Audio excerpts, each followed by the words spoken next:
Hi friends, जय मसीह की मैं आप सभी का दिल से स्वागत करती हूँ। तो फ्रेंड्स, आइए आज की स्टोरी को बढ़ते हैं। आपके लिए एक प्यारी सी स्टोरी को पेश करिए। तो आपको क्या करना है, स्टोरी को ध्यान से सुनना है। आइए आज की स्टोरी को देखते हैं। जय मसीह की बच्चों, YouTube संडे क्लास में आप सभी का फिर से एक बार स्वागत है। तो बच्चों, हम कौन से समय में आए हैं? स्टोरी के समय में। हाँ बच्चों, पिछले संडे हमने एक स्टोरी को देखा था। क्या देखा था? प्रभु की ओर देखो। और इस संडे का थीम क्या है? अपना बोझ प्रभु के ऊपर डालना है। तो इसी थीम के आधार पर आज हम एक स्टोरी को देखने वाले हैं। तो बच्चों, उससे पहले मैं कुछ कहना चाहूंगा कि हम में से कोई भी ऐसा नहीं चाहेगा कि हम बोझ के साथ दबे रहे। और उतना ही नहीं, अगर हम बोझ के साथ दबे हैं और उसमें कोई हमें छेड़छाड़ करे तो ये तो हम बिल्कुल भी हम नहीं चाहेंगे। आइए हम इस कहानी से कुछ देखते हैं। ऐसे ही कुछ यहाँ पर हुआ था। एक स्त्री थी, उसका नाम हन्ना था और वो एक बोझ में दबी थी। आइए हम देखते हैं कि कौन से बोझ में दबे थे और कैसे उन्हें इस बोझ से एक छुटकारा, एक राहत मिली और उसने क्या किया।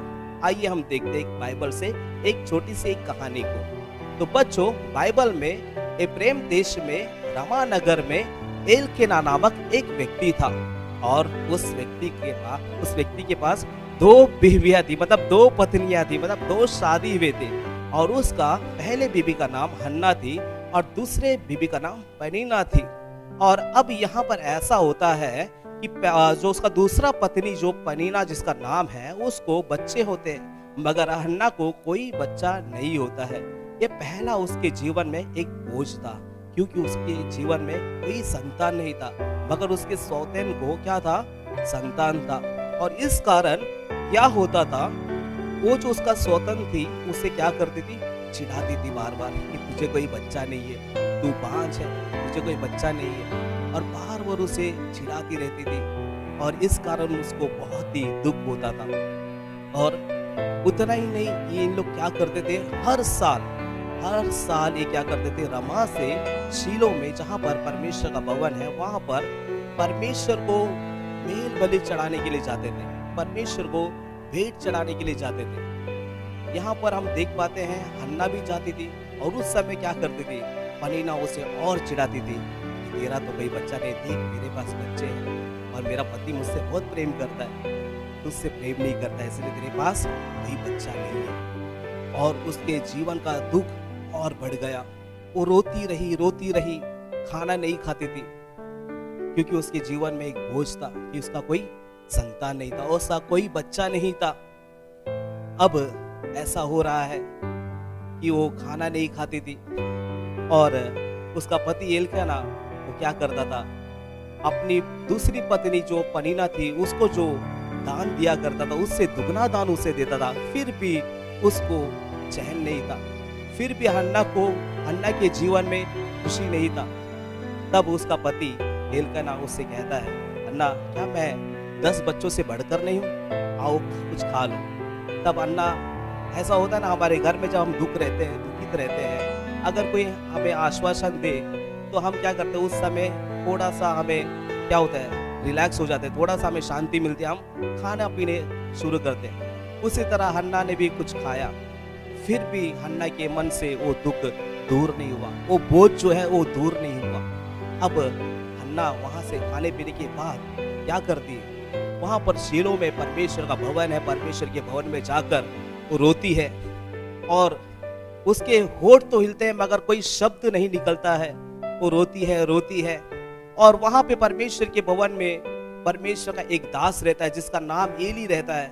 और उसको लगता है कि ये जो स्त्री है ये जरूर शराब पीकर आई है और यहाँ पर बकबक कर रही है शराब पीकर, ये नशे में, लगता है इसका नशा नहीं उतरा है। तब अन्ना कहती है कि मुझे आप कुछ ओझी स्त्री मत समझो, ऐसी मतलब बेकार स्त्री ना समझो, मैं तो एक दुखी स्त्री हूँ, मैंने कोई नशा नहीं किया है, मैं दुख के कारण अपनी बातों को परमेश्वर से कह रही हूँ। तो यहाँ पर हन्ना ने क्या किया, परमेश्वर से कहा कि यदि तू अपने दासी के, मतलब अपने बेटी के दुख पर दृष्टि करे और अपनी बेटी को एक संतान दे, तो मैं क्या करूँगा, उस बच्चे को जीवन भर के लिए आपकी सेवा में लगा दूंगा।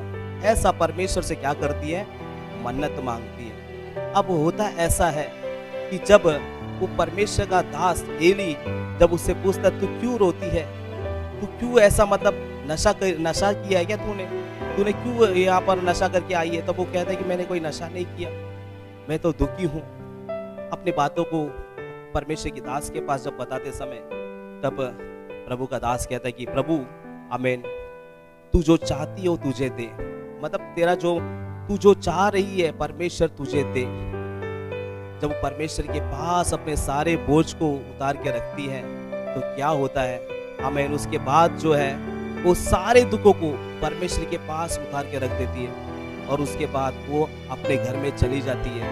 और ऐसा होता है उसके जीवन में, आमीन, उसको एक बच्चा हो जाता है परमेश्वर की कृपा से, प्रभु के अनुग्रह से उसके जीवन में उसके खोक भर जाते हैं। जो खोक बंद था, आमीन, वो खुल जाता है परमेश्वर के अनुग्रह के कारण। तो बच्चों, मैं आपको ये बताना चाहता हूँ, क्या आपके जीवन में भी आप कहीं बोझ के साथ दबे हैं क्या आपको भी कोई सता रहा है क्या, जिस तरह पनीना ने हन्ना को सताया था?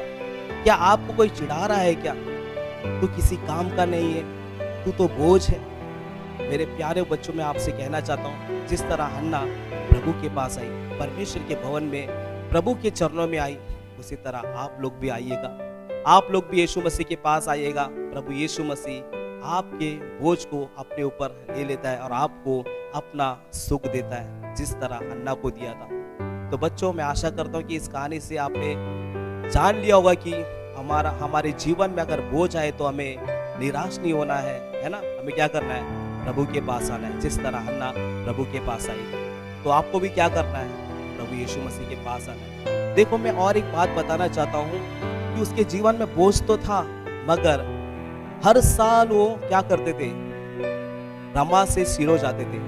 प्रेम देश में रमा नगर है, वहां से शीलो जाते थे परमेश्वर के भवन में उसके पास। और बाइबल ऐसा बताती है कि जब वो जाते थे तब पनीना क्या करती थी? उसे चिढ़ाती थी, मगर वो जाना छोड़ा नहीं, परमेश्वर के पास में जाना छोड़ा नहीं, परमेश्वर के भवन में जाना छोड़ा नहीं। हाँ बच्चों, मैं आपको बताना चाहता हूँ, अगर आपके जीवन में परेशानी है, बोझ से दबे हैं, आपको प्रभु को नहीं छोड़ना है ना? अगर आप प्रभु को नहीं छोड़ोगे, वाकई में परमेश्वर आपके जीवन में जो अगला मोड़ है एक अद्भुत मोड़ होगा। मैं आपको बताना चाहता हूँ बच्चों, हन्ना को जो बच्चा हुआ था वो बच्चा एक अद्भुत बच्चा था, क्योंकि वो आमीन इजराइल देश का एक बहुत बड़ा भविष्यवक्ता बन गया, जिसके बारे में बाइबल कहती है शामुएल भविष्यवक्ता, इजराइल का सबसे पहला भविष्यवक्ता। तो बच्चों, क्या आपके जीवन में बोझ है? आप डरिए नहीं, प्रभु के पास आइए।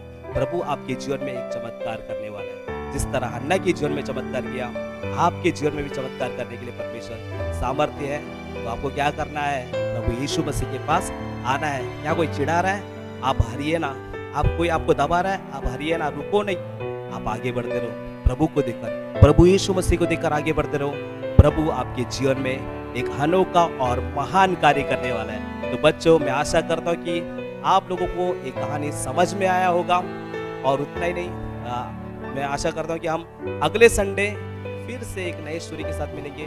तब तक के लिए जय मसीह की। तो फ्रेंड्स, आप सही ने प्रार्थना किया, मैं उम्मीद करता हूँ सही ने दिल से मन से प्रार्थना किया होगा। तो फ्रेंड्स, अभी एंडिंग का वक्त आ चुका है। हर रोज की तरह आप हमारे वीडियो को लाइक करें, अपने दोस्तों के साथ शेयर करें और उसको सब्सक्राइब करें।